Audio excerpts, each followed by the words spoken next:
तो welcome back to my YouTube channel J class 05 पर स्वागत है। तो दोस्तों आज के हम लोग इस वीडियो पे देखने वाले हैं जो आप लोग का एएससी पेपर हिंदी है।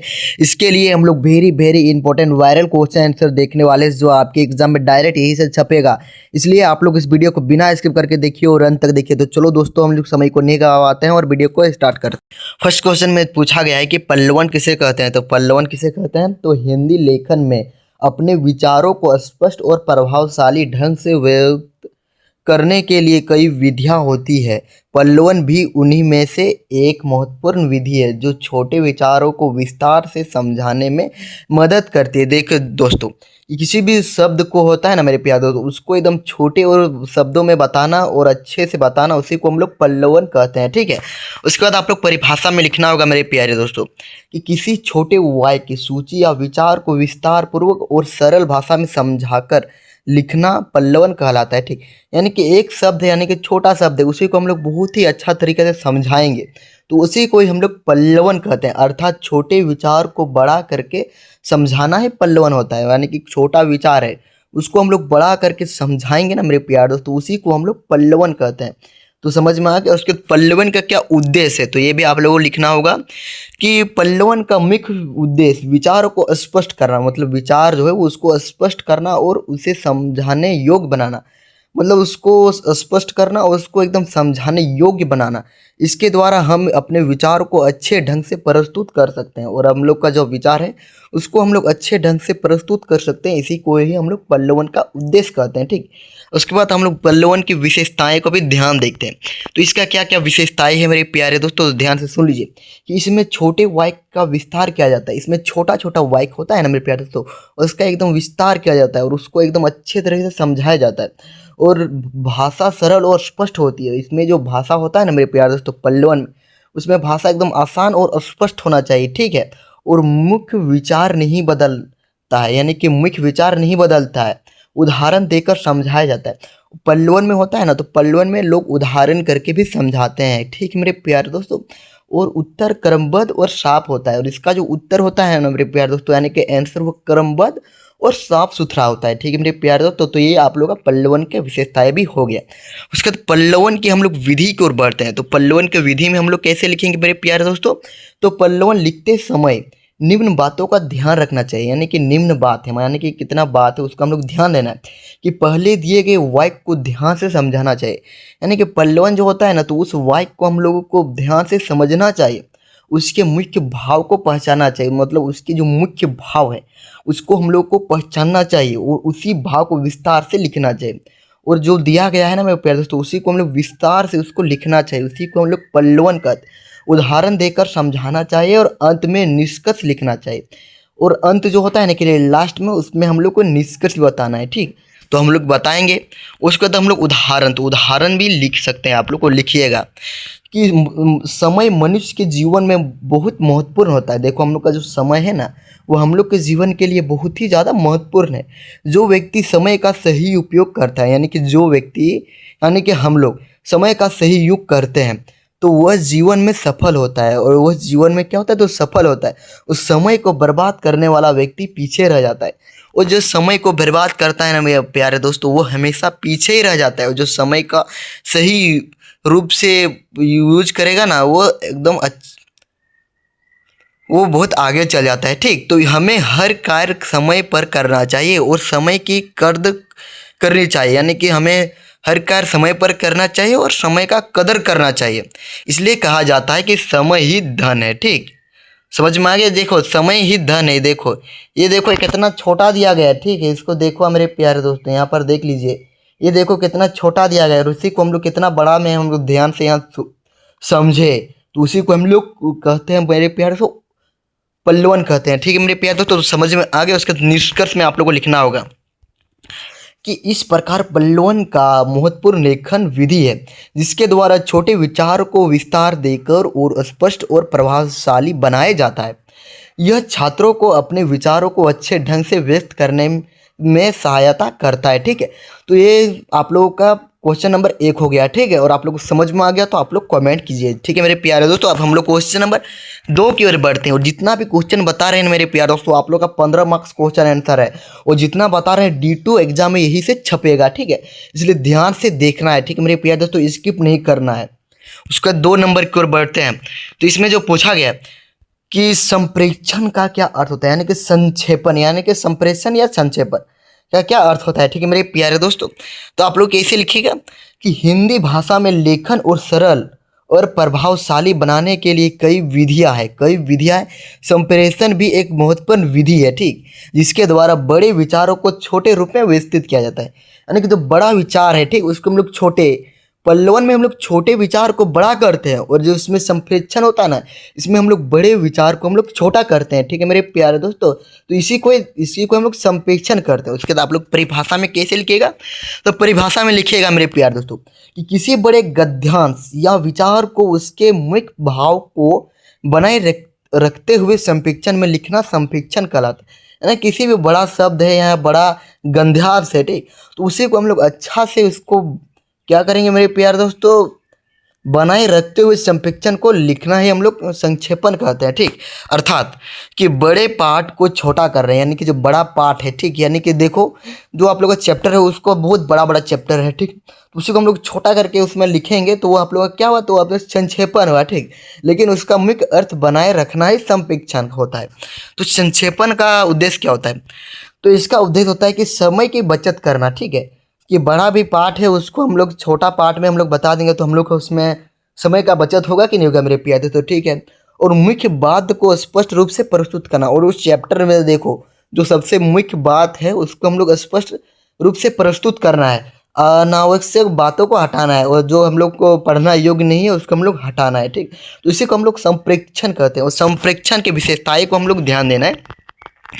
तो देखिए कि इसमें लिखना होगा क्योंकि इसमें केवल मुख्य बातें लिखी जाती है। और संप्रेषण में होता है ना, तो इसमें केवल मुख्य बातें, यानी कि जो जरूरी बातें हैं, इसे एक चैप्टर पढ़े, ठीक है। तो उसमें जो चैप्टर में जो अब सबसे जो महत्वपूर्ण बातें हैं उसको हम लोग को लिखना है।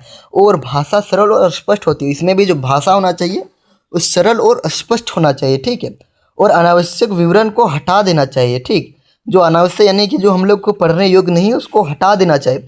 और मूल भाव से कोई परिवर्तन नहीं होता है। और जो मूल भाव होता है ना, तो इसमें कोई परिवर्तन नहीं होता है, ठीक है मेरे प्यारे दोस्तों। और उत्तर छोटा और सटीक होता है, ठीक। और संप्रेषण में देखो इसमें जो उत्तर होता है वो छोटा होता है और सटीक होता है। और पल्लवन में उत्तर हम लोग को बड़ा देना होता है और सटीक होना होता है, ठीक। तो समझ में आ गया। और संप्रेषण की विधि को थोड़ा देखते हैं, इसका क्या विधि होता है। तो विधि में कैसे लिखेंगे कि संक्षेपण लिखते समय निम्न बातों का ध्यान रखना चाहिए। क्या क्या बातों हम लोग को ध्यान रखना चाहिए कि पूरे गद्यांश को ध्यान से पढ़ना चाहिए, यानी कि जो पूरे गद्यांश रहता है उसको हम लोग ध्यान से पढ़ना चाहिए। और मुख्य विचारों को समझना चाहिए, और इसका जो मुख्य विचार क्या है उसको हम लोग को समझना चाहिए। और जरूरी बातों को चुनना चाहिए, और जो जरूरी बात होना है ना मेरे प्यारे दोस्तों उसको हम लोग को चुनना चाहिए। और अनावश्यक शब्दों को हटाना चाहिए, और जो जरूरी नहीं उसको हटाना चाहिए। और अपने शब्दों में छोटा करके लिखना चाहिए, और अपना शब्दों में देना है, लेकिन वहाँ पर छोटा छोटा देना है, ठीक है। आंसर को बहुत पूरा बड़ा नहीं लिखना है, ठीक।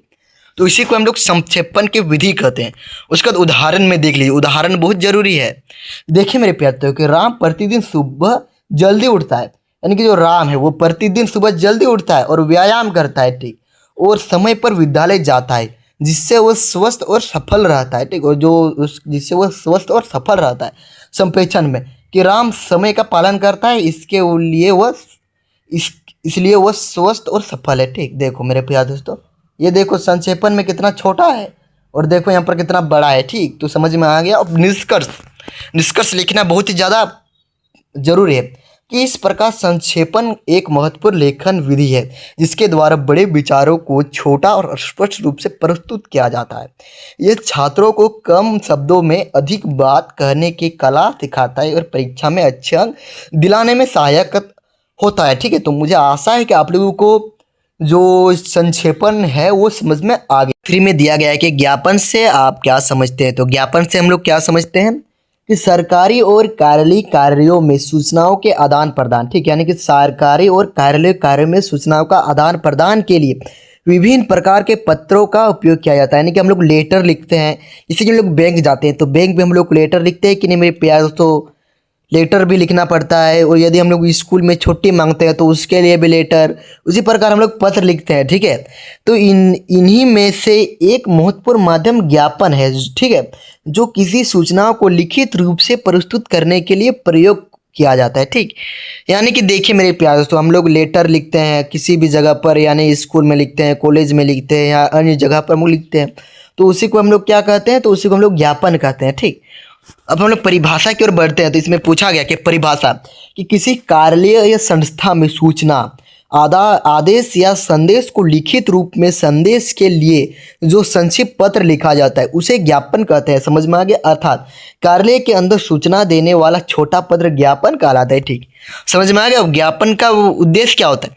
ज्ञापन का उद्देश्य होता है ज्ञापन का मुख्य सूचना, यानी कि सूचना देना और मुख्य सूचना देना, आदेश या निर्देश देना, किसी विषय की जानकारी पहुंचाना, ये जानकारी पहुंचाना, यानी किसी एक विषय उसी को हम लोग जानकारी पहुंचाते हैं, इसी को हम लोग ज्ञापन कहते हैं। ज्ञापन की हम लोग विशेषता की ओर बढ़ते हैं। तो इसमें पूछा गया, देखिए ज्ञापन का विशेषता होता है ना, ये संक्षिप्त और स्पष्ट होता है, ये संक्षिप्त होता है और स्पष्ट होता है, यानी कि सही होता है। इसमें केवल जरूरी बातें लिखी जाती है, जो इसमें जो जरूरी बातें यानी कि जो इंपॉर्टेंट बात है उसी में इसको लिखी जाती है, ठीक है। समझ में आ गया मेरे प्यारे दोस्तों? तो इसमें केवल जरूरी बातें लिखी जाती है। और देखिए इसमें फिर दिया गया मेरे प्यारे दोस्तों, क्या दिया गया है, तो इसमें दिया गया मेरे प्यारे दोस्तों कि भाषा और औपचारिक होती है, भाषा और औपचारिक होती है, ठीक। औपचारिक यानी कि फॉर्मल होती है, फॉर्मल, ठीक। फॉर्मल लेटर नहीं देखते हैं कि फॉर्मल यानी कि औपचारिक, और इनफॉर्मल यानी कि अनौपचारिक, यानी कि यहाँ पर औपचारिक की बातचीत होती है। यह अधिकतर कार्यालयों में उपयोग होता है। देखो कार्यालय में हम लोग यूज करते हैं, लेटर लिखते हैं, तो वो हम लोग को फॉर्मल लेटर में देना पड़ता है, आप लोगों को पता ही होगा। इसमें अनावश्यक विवरण नहीं होता, इसमें हम लोग कुछ अलग नहीं लिख सकते हैं उस लेटर में, ठीक। हम लोग जो जरूरी है उसी को हम लोग लिखते हैं। समझ में आ गया? उसके बाद ज्ञापन का प्रारूप। तो ज्ञापन का प्रारूप क्या होता है? तो हम लोग लेटर लिखते हैं तो प्रेषक लिखते हैं, प्राप्तकर्ता, विषय, मुख्य संदेश, दिनांक, हस्ताक्षर, ये सभी हम लोग लिखते हैं कि नहीं? लिखते हैं मेरे प्यारे दोस्तों। उसके बाद उदाहरण में लिखिए, देखिए तो लेटर जैसा ही दिया गया है। उदाहरण में देखिए कि ज्ञापन कि प्रेषक प्रधानाचार्य कि प्राप्तकर्ता सभी शिक्षक से, या किसी भी, जो आप लोग उदाहरण में कुछ भी लिख सकते हैं, ये नहीं है कि आप लोग यहीं पर यही वाला ही लिखना है, ठीक। उसके बाद विद्यालय की बैठक के संबंध में सभी शिक्षकों को सूचित किया जाता है कि कल सुबह 10 बजे विद्यालय में एक महत्वपूर्ण बैठक आयोजित की जाती है। आप लोग कॉलेज में दिया हुआ, तो कॉलेज में जो प्रोग्राम होता है तो आप लोगों को आयोजित किया जाता है, नोटिस दिया जाता है, आप लोग दिया जाता है कि नहीं, हेड मास्टर के द्वारा। और अतः सभी शिक्षक समय पर उपस्थित होंगे, सभी शिक्षक और विद्यार्थी उपस्थित होंगे। दिनांक 21 मार्च 2026, और आप लोग का यहाँ पर प्रधानाचार्य का एक हस्ताक्षर होता है, ठीक। समझ में आ गया? उसके बाद हम निष्कर्ष कि इस प्रकार ज्ञापन एक महत्वपूर्ण कार्यालय पत्र है जिसके माध्यम से सूचनाओं को संक्षिप्त और स्पष्ट रूप से प्रस्तुत किया जाता है। ये संचार का एक सरल और प्रभावी साधन है, ठीक। तो मुझे आशा है कि आप लोग को जो ज्ञापन पूछा जाएगा तो मुझे आशा है कि आप लोग लिख लीजिएगा, ठीक है। उसके बाद हम लोग 4 नंबर की ओर बढ़ते हैं। तो इसमें पूछा गया है कि भाषा को परिभाषित करते हुए हिंदी भाषा का महत्व की विवेचना करना है। तो मनुष्य एक सामाजिक प्राणी है और मनुष्य अपने विचारों का, भावनाओं को व्यक्त करने के लिए भाषा का सहारा लेता है, ठीक। देखो मेरे प्यारे दोस्तों, हम लोग किसी भाषा के बिना संसार संभव नहीं है, ठीक। लेकिन जो भाषा है उसके बिना हम लोग संसार संभव नहीं, क्योंकि हम लोग भाषा ही नहीं बोलेंगे तो लोग समझेगा ही नहीं, तो कैसे हम लोग उसको बता सकते हैं, ठीक। हिंदी भाषा भारत के प्रमुख भाषा में से एक है जिसका विशेष महत्व है, ठीक है। और ये भारत का राष्ट्रीय भाषा, ये भी ध्यान देना है। भारत की परिभाषा, भारत नहीं मेरे प्यारे दोस्तों, भाषा की परिभाषा कि मनुष्य के विचारों, भावना और अनुभूतियों को व्यक्त करने का माध्यम भाषा कहलाती है। अर्थात भाषा वो साधन है जिसके द्वारा हम एक दूसरे से संवाद करते हैं, यानी कि संवाद यानी कि एक दूसरे से हम लोग बातचीत करते हैं, ठीक। उसके बाद हिंदी भाषा का महत्व कि हिंदी भाषा के विभिन्न राज्यों के लोग को जोड़ने का कार्य करती है। ये आपसी समझ और एकता को बढ़ाती है, ठीक है। ठीक है मेरे प्यारे दोस्तों, अब पॉइंट नंबर 2 कि हिंदी भाषा में सबसे अधिक बोली जाती है। मेरे प्यारे दोस्तों, थोड़ा बहुत हम गलत बोल दे रहे हैं, इसके लिए सॉरी मेरे प्यारे दोस्तों, क्योंकि आप लोग का मैं फर्स्ट वीडियो बना रहा हूँ, ठीक है, यूनिवर्सिटी का यानी कि BBA MKU का, ठीक है। इसलिए थोड़ा बहुत बोलने में मिस्टेक होगा तो आप लोग प्लीज़ मुझे माफ़ कीजिएगा, ठीक है। लेकिन मैं प्रयास करूँगा कि आप लोगों को अगला वीडियो में अच्छी तरीक़ा से बोलने का मैं प्रयास करूँगा, ठीक है मेरे प्यारे दोस्तों। और यदि मेरे बोलने से कुछ आप लोगों को तकलीफ़ हो रहा है तो आप लोग कमेंट कीजिए कि सर थोड़ा बहुत आप गलती बोल रहे हैं, तो हम अगला वीडियो में अच्छे से समझाने का प्रयास करेंगे। गलती यहाँ पर जो गलती लिखा है वो गलती नहीं है, ठीक है, लेकिन मैं जो एक दो शब्द गलत बोल दे रहे हैं ना तो उसके लिए सॉरी। पॉइंट नंबर 3 कि हिंदी में शिक्षा प्राप्त करना आसान होता है क्योंकि यह सरल और समझने योग्य भाषा है। बहुत से विद्यालयों में हिंदी माध्यम से पढ़ाई होती है, ठीक है। सांस्कृतिक महत्व कि हिंदी भाषा भारतीय सांस्कृतिक परंपरा और साहित्य को सुरक्षित करने का महत्वपूर्ण भूमिका निभाती है। उसके बाद प्रशासनिक उपभोग कि सरकारी कार्यों और कार्यालयों में हिंदी का व्यापक रूप होता है जिससे कार्य आसान होता है। यानी कि जो ऑफिस होता है या कार्यालय यानी कि स्कूल होता है उस सभी में लोग हिंदी का बहुत ही ज़्यादा व्यापक रूप होता है। संपर्क भाषा कि हिंदी विभिन्न भाषाओं को बोलने वाले लोगों के बीच संपर्क स्थापित करने का कार्य करती है। निष्कर्ष में लिखेगा कि इस प्रकार भाषा मनुष्य के जीवन का महत्वपूर्ण साधन है और हिंदी भाषा का हमारे देश में विशेष स्थान है। यह न केवल संचार का माध्यम है बल्कि राष्ट्र एकता, संस्कृति और विकास में महत्वपूर्ण भूमिका निभाती है। समाचार के बारे में देख लेते हैं कि समाचार लेखन किसे कहते हैं। प्रस्तावना कि समाज में होने वाली घटनाओं की जानकारी लोगों तक पहुंचाने के लिए समाचार बहुत महत्वपूर्ण होता है। यानी कि समाचार यानी कि हम लोग पत्र देखिए हम लोग किसी भी पत्र या समाचार पत्र पढ़ते हैं यानी कि न्यूज़पेपर पढ़ते हैं तो उसमें जो समाचार में किसी घटना के बारे में हम लोग देखते हैं और क्या क्या महत्वपूर्ण सूचना है उस सभी को हम लोग देखते हैं। समाचार लेखन एक ऐसी विधि है जिसके द्वारा किसी घटना को स्पष्ट और सटीक रूप से प्रस्तुत किया जाता है। यानी किसी घटना है तो उसे हम लोग स्पष्ट और अच्छा से उसको समझते हैं, ठीक है। परिभाषा कि किसी घटना, दुर्घटना, कार्यक्रम या महत्वपूर्ण जानकारी को तथ्यों के आधार पर संक्षिप्त और सही ढंग से लिखना समाचार पत्र कहलाता है। देखिए मेरे प्यारे दोस्तों और एक बार समझा देते कि किसी दुर्घटना होता है या किसी घटना होता है या कार्यक्रम होता है या महत्वपूर्ण जो जानकारी होता है उसी को हम लोग लिखते हैं न्यूज़पेपर में, उसी को हम लोग कहते हैं समाचार कहते हैं, ठीक है। उसके बाद सरल भाषा में समझिए घटना की सच्ची और स्पष्ट जानकारी लिखना ही समाचार कहलाता है। समाचार पत्र का उद्देश्य कि लोगों तक सही जानकारी पहुंचाना, समाज में जागरूकता बनाना, महत्वपूर्ण घटनाओं की सूचना देना। समाचार लेखन की देखिए मेरे प्यार और का समझाते हैं कि लोगों तक सही जानकारी पहुंचे। जो समाचार पत्र होता है न्यूज़पेपर में उसमें सही जानकारी लिखा होता है और समाज को जागरूकता बनाना, महत्वपूर्ण घटनाओं की सूचना देना। समाचार लेखन की विशेषता है कि भाषा सरल और स्पष्ट होती है। जो इसमें जो भाषा होता है ना मेरे प्यार दोस्तों समाचार लेखन में वो सरल और स्पष्ट होना चाहिए, वरना लोग समझेगा ही नहीं तो हम लोग कैसे समझेगा कि आज क्या हुआ क्या नहीं हुआ। केवल सत्य और तथ्य लिखे जाते हैं, ठीक। अनावश्यक बातें नहीं होती यानी कि जो फालतू बातें नहीं होती है। समाचार संक्षिप्त और सटीक होती है और आकर्षक शीर्षक दिया जाता है। समाचार में ये सभी जरूरी है, ठीक। देखिए कि समाचार लेखन में मुख्य तत्व ये सब होता है, ठीक है। कि समाचार लिखते समय इन प्रश्नों का उत्तर होना ही चाहिए। क्या क्या कि क्या हुआ, कब हुआ, कहाँ हुआ, कैसे हुआ, क्यों हुआ, ये सभी को हम लोग को समाचार में मिलना चाहिए आंसर। अब हम लोग बढ़ते हैं समाचार लेखन के प्रारूप, ठीक। शीर्षक होना चाहिए, स्थान और तिथि भी होना चाहिए, कब हुआ कब नहीं हुआ। मुख्य समाचार, पहला पैराग्राफ सबसे महत्वपूर्ण, विशिष्ट जानकारी, ठीक। विशिष्ट जानकारी उदाहरण देख लीजिए और निष्कर्ष आप लोग देख लीजिएगा, ठीक है। तो हम लोग ने इसमें चैप्टर 5 सॉरी दोस्तों हम लोग क्वेश्चन में 5 तक देख चुके हैं और आप लोगों को अगला वीडियो में इसी प्रकार इसी का और 5 बताऊंगा और एक वीडियो बनाऊंगा उसमें भी 5 बताऊंगा, ठीक है मेरे प्यारे दोस्तों। और आप लोग तीनों को आप लोग कर दीजिएगा तो मुझे आशा है कि आप लोग का एग्जाम में सारा क्वेश्चन मैच हो जाएगा, ठीक।